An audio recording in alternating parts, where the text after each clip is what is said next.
হঠাৎ করে মুশফিকার ফারহান নেট দুনিয়ায় আলোড়ন সৃষ্টি করলেন ফেসবুকে একটি ভিডিও আপলোড করে। ভিডিওটি মুহূর্তের মধ্যেই ভাইরাল হয়ে যায়। ভিডিওতে বাংলা নাটকের এই অভিনেতাকে একদম ভিন্ন লুকে দেখা যায়।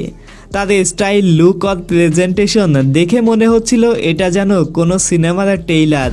ফারহান ভক্তরা তো আবার ভিডিওটা দেখে বলছেন, ফারহান ভাই আপনি তো পুরাই কাঁপাইয়া দিচ্ছেন।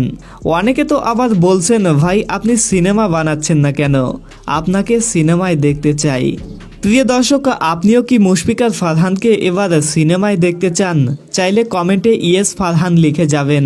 একজন ফারহান ভক্ত হলে অবশ্যই চ্যানেলটাকে সাবস্ক্রাইব করে ভিডিওটি বন্ধুদের মাঝে শেয়ার করে দিবেন। আল্লাহ হাফেজ।